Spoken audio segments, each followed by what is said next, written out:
Impactos ambientales en el ecosistema bosque de colina alta. Para esto vamos a dar una breve introducción acerca de este ecosistema.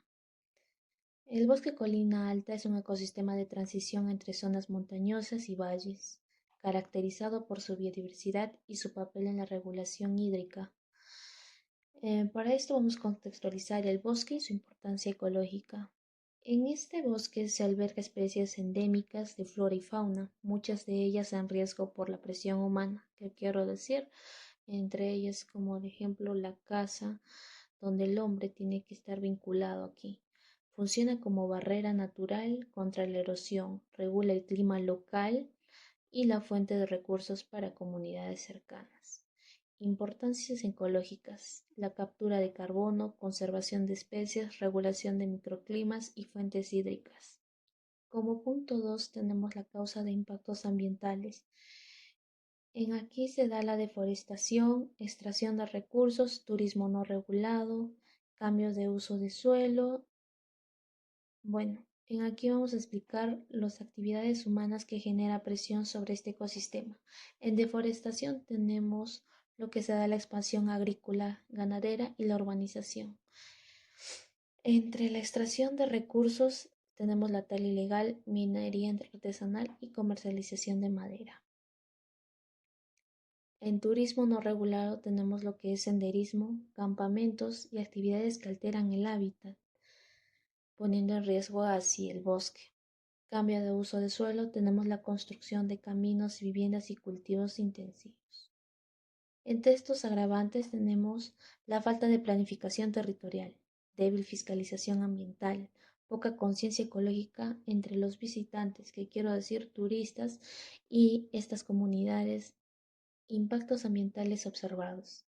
Tenemos la pérdida de cobertura vegetal, disminución de biodiversidad, contaminación de suelos y aguas y la alteración del ciclo hidrológico. Acá vamos a describir los efectos visibles y medibles en el bosque.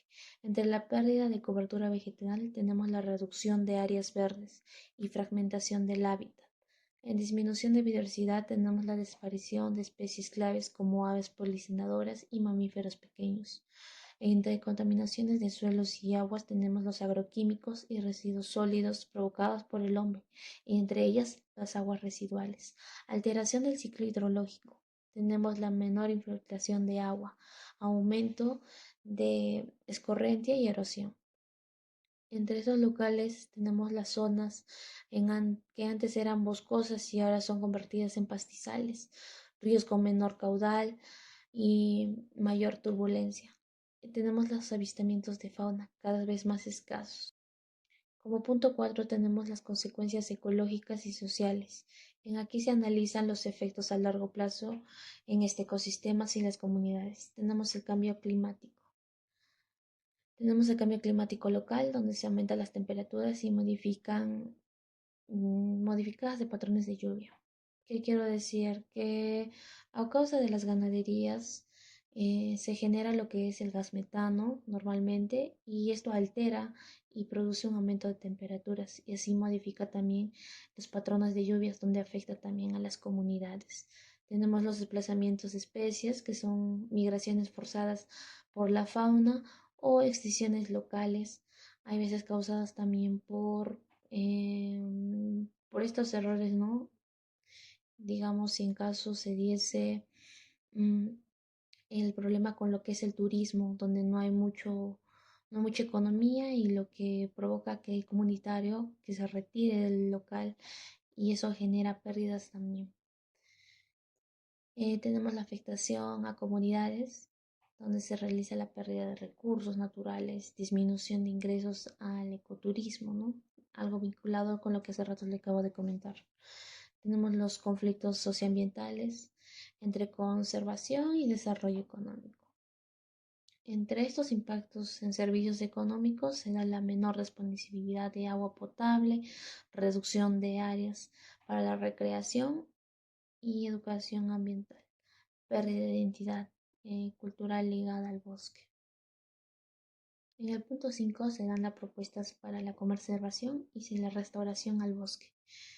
En acá vamos a presentar soluciones viables y sostenibles. Entre estos tendríamos la reforestación con especies nativas, la educación ambiental y comunitaria y escolar, que se dé aquellas charlas a la comunidad.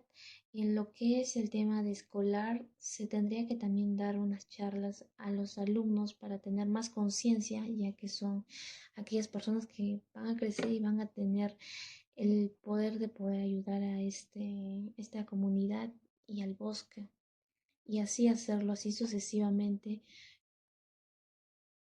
Luego tenemos el turismo responsable y regulado, que se den aquellas normas antes de visitar el bosque y darle también una pequeña charla y para que lo tengan en conciencia.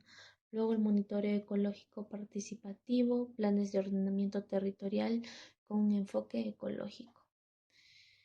Entre estas buenas prácticas se podría dar lo que son los viveros comunitarios, senderos interpretativos, alianzas entre locales y que también se dé alianza con la ONG y universidades.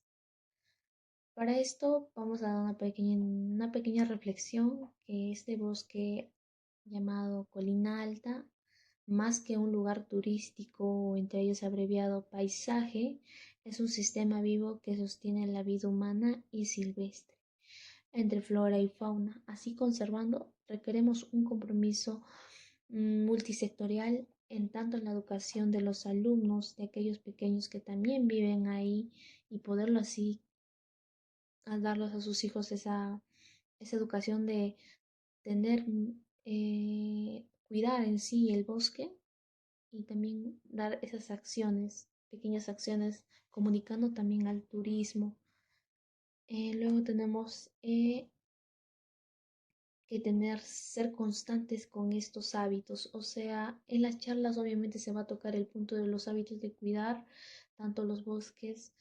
En este caso sería con partículas sólidas porque también perjudica al bosque y tanto a la tala. Entonces, esto no solo se va a dar en el momento del tiempo que se va a dar estas charlas. Digamos, si es un mes de agosto, el mes de agosto no solo se va a realizar esto tiene que ser constante para así volverlo un hábito y pueda beneficiar al bosque Colina Alta.